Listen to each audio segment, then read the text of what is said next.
Welcome back to Your Health television program. I'm Dr. David Morwood. I am a board-certified plastic surgeon, and I'm very pleased you could be with us for this next segment as I have the distinguished, wonderful Dr. Cheryl Bryantbruce, board-certified family medicine.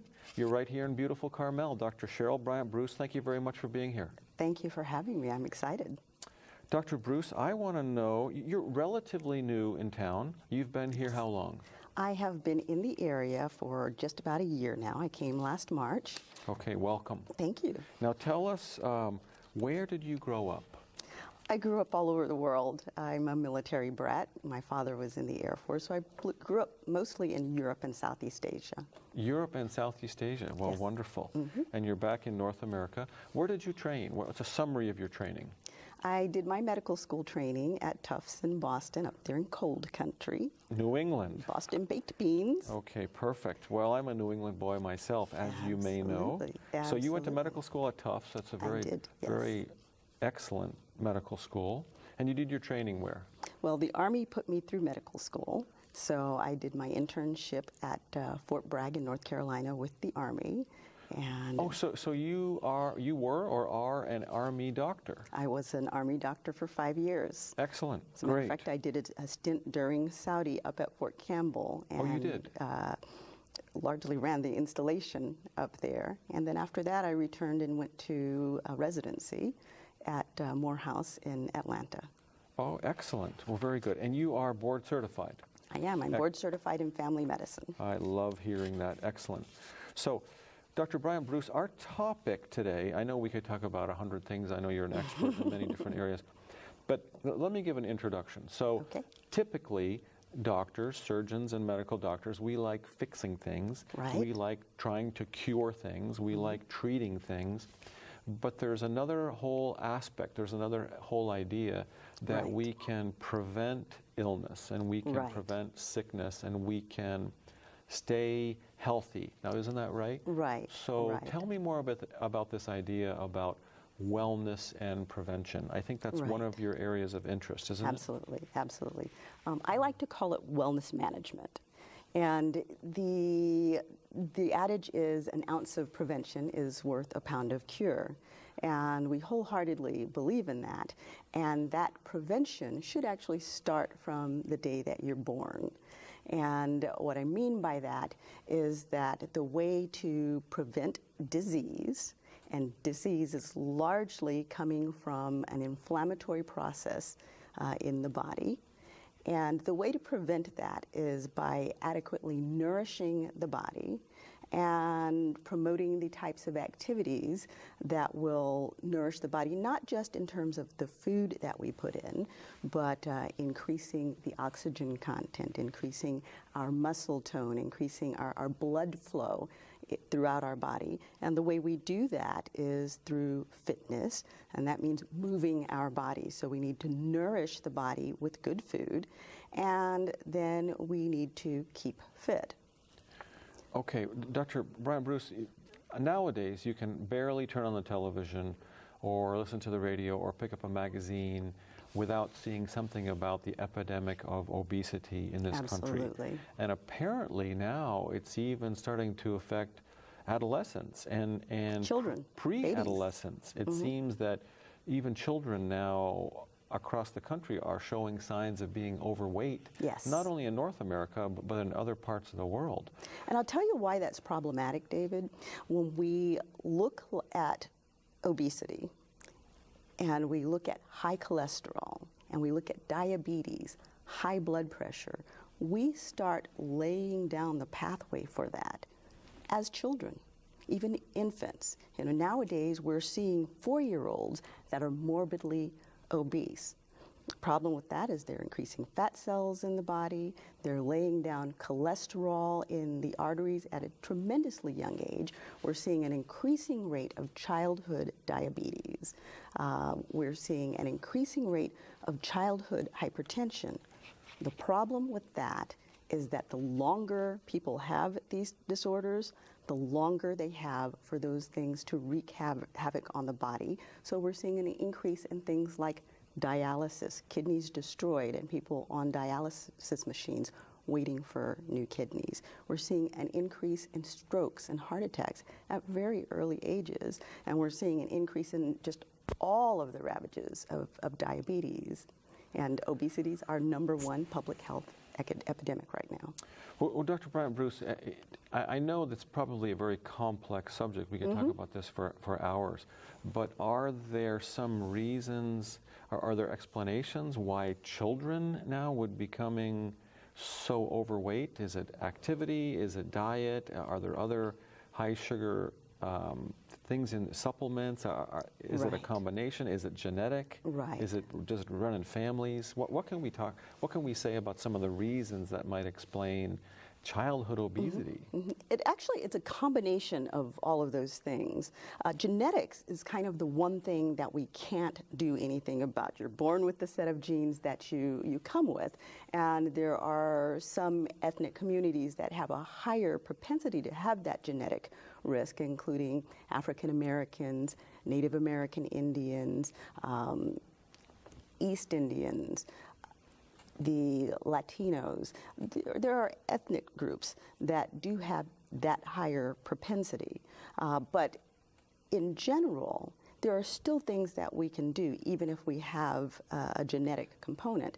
And one of the big things that's a risk factor is the fast food society that we've created. There is a lot of unhealthy food out there, and we're shoveling it into our children. I mean, my own family, my brother's little boy, when I asked him what vegetable he liked, he asked me if macaroni was a vegetable. And they had just kind of a horrendous diet. And children, if offered good choices very early, they will choose those good choices. Children like sweets. We have a natural taste for sweets, but if you're offered a sweet grape versus candy, you'll learn to choose that sweet grape preferentially. Also, I think one of the big problems right now is that there is a lot of sugar in the drinks that kids are drinking. And I would like to just correct a common misconception, because people say, oh, well, I'm not giving my child lots of soda, I only give them juice. Well, juice is packed full of sugar. Now, albeit in small amounts, juice is healthy, but back in the day, the olden days when I was a young girl, juice was a 4-ounce juice glass. It was a little bitty glass. It wasn't a big 16-ounce mug, and it wasn't given to you all day long. It was one serving in the morning with your breakfast. Children should be drinking more water.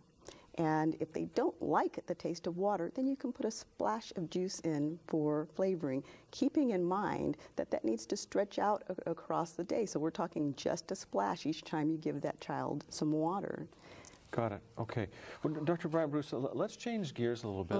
Let's say you see an adult in your office. Yes. And they're borderline obese and they're borderline hypertensive, and then you look at their serum glucose levels, the blood sugar circulating in their bloodstream, and you tell them that they're borderline diabetic. Right. Now, are there ways that they can try to manage those conditions without medicines, or do you start them on medicines? Is there exercise programs, diet programs? In other words, in your office, how do you try to steer somebody towards a wellness regimen prevention program, or I should say wellness and prevention program? Right. Well, for starters, that triad that you just described is called metabolic syndrome. And again, it's on the rise. Again, so let's recap to teach our audience. So obesity and high blood pressure, called hypertension, right, and diabetes. Diabetes. Now, just so we're clear, let's teach our audience what we mean by diabetes, and really what do doctors mean when we say someone has diabetes? Okay. When we say diabetes, we're looking at a fasting blood sugar. That means you haven't eaten for 12 hours when we draw your blood levels. And if your fasting blood sugar is above 110 units, then we're calling that diabetes. And that means that you have a glucose intolerance, that you are stressing your pancreas, and that your pancreas is not functioning properly. And you're not using your insulin adequately, and probably you're on a diet that is chock full of sugar and stressing that pancreas even further. Okay, well, Dr. Cheryl Bryantbruce, I think we're going to have to bring you on another time, and it's all we're going to talk about is diabetes. Okay. But for now, just so it's clear to the audience, so we all typically have some circulating glucose in our bloodstream. We need that. Yes, you need that for energy and to feed the body. Right, or else we'd faint. I mean, we need circulating carbohydrates, glucose. Absolutely. But we need to keep it below a certain level. Yes. Isn't that correct? Yes. Okay, so let's return, and again, we'll talk about that another time. Right, absolutely. We'll make time for you to come back on. So the triad of obesity and high blood pressure and diabetes, that seems to be more and more common in this country.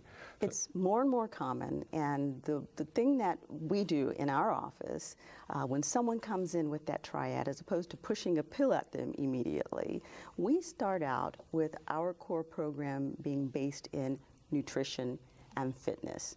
So we immediately do an assessment of their diet, and we make dietary recommendations. We may even recommend that they see a nutritionist for teaching, and they get teaching every single visit.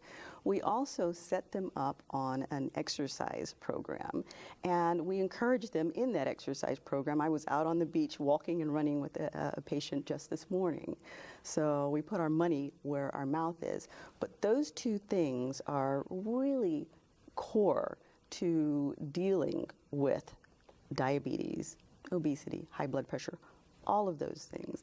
The other tip I would like to throw out to people, based on a study that was done some years ago, that is still a very valid study, the Framingham study, we recommend that everybody eat a half a cup of oats a day.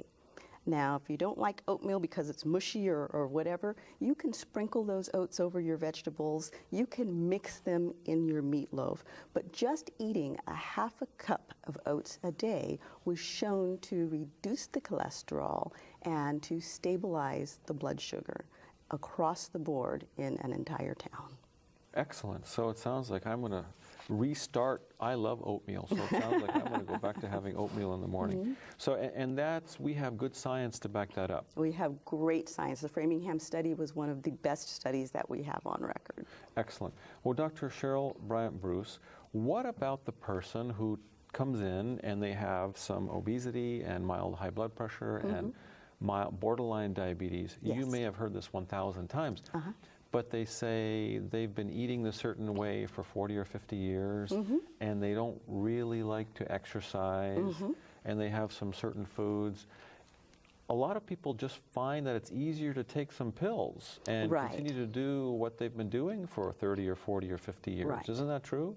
That is true, and part of the resistance is that there is a misconception that to eat well, we can't have flavorful foods and can't eat the things that we enjoy. So in our program, we actually teach them how to cook and prepare foods that are healthy, that they like, maybe changing the way they prepare favorite foods. And when they say, well, I don't like exercise, well, that's okay, because I don't like exercise either. I do it on a regular basis, though, and I do it by doing things that I love. I mean, we all have something that we have a preference for. For me, it's dancing. And so if I get my exercise by dancing several times a week, I've had fun at the same time that I've maintained fitness. A nice walk on the beach. If you have a dog, the dog has to go out for a walk. Walk with the dog at a nice little clip. Most of us are still in the workforce. You can get some of your exercise just during the course of your day at work by taking the stairs, walking, parking your car at the end of your parking lot, walking further to get to your car and back, parking at the end of the aisle when you go to the grocery store, and pushing that load of groceries in that buggy. That's a little bit of weight resistance as well as the exercise. Okay, so it sounds like you try to encourage people to incorporate more activity. Absolutely. Just day to day during their normal day, maybe not specifically going to the gymnasium for a half an hour or an hour every day. Just to be more active. Right. Now, we do encourage that increased activity, that half hour. So usually a half hour is sufficient. If you have a gym membership and you enjoy going to the gym, that's great. Some people can't even afford to go to the gym, and that's okay. We teach people how to exercise using the things that they have just around their own homes, and you can develop a very substantial exercise program without ever having to leave the house, because one of the big things people say is, oh, I couldn't exercise because it rained today. Wrong answer. You can still exercise every day. And you know, they say, well, exercise 3 times a week. And what I tell people is, if you only brushed your teeth 3 times a week, how regularly would your teeth get brushed? You'd start to miss a day, forget a day, and eventually you'd fall out of the habit. So make it a part of your everyday regimen so that when you do miss it, you miss it. If I don't brush my teeth in the morning, I just can't wait until I can hit my toothbrush. Okay. Dr. Cheryl Bryantbruce, I only have about a minute left. I want to make sure that I give out phone number or a website if people are interested in your wellness, maintenance, and prevention programs. And then I have a quick question for you about stress. So how do people contact you in your office? They can call us at 831-625-6000, or they can go to our website at Elite Wellness of Carmel. And we do cosmetic things. We do peels and the new derma roller procedure with SCRX, which is a new thing. And if they say that they saw us on your show, we will give them a 10% discount. Oh, you see that? It's worth the price of admission alone. So Elite Wellness of Carmel. Yes. Or 625-6000, Dr. Cheryl Bryantbruce, right here in Carmel.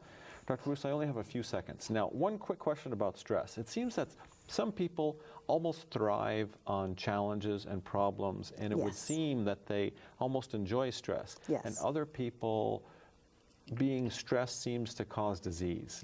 Now, is there a good stress and a bad stress, or is it just that challenges and stress is bad for everybody? No, there is a good stress and there is a bad stress. We do need some stress. There have been studies that have shown if you remove all of the stress, then people die. We do need some stress to make our systems work well. But there is bad stress that elevates our cortisol level, and when that cortisol level goes up, there's a whole cascade of things that happen that create inflammation, and inflammation leads to disease. Well, Dr. Cheryl Bryantbruce, then we have to make an agreement. I'd love for you to come back again and talk about diabetes and high blood pressure, and another time we can talk about stress, good stress and bad stress. Excellent. Dr. Cheryl Bryantbruce in Carmel, 831-625-6000. Thanks so much for being here. Thank you for having me. Once again, this is Your Health television program. I'm Dr. David Morwood. I am a board-certified plastic surgeon, and we are coming right back after a very brief pause for a very good cause.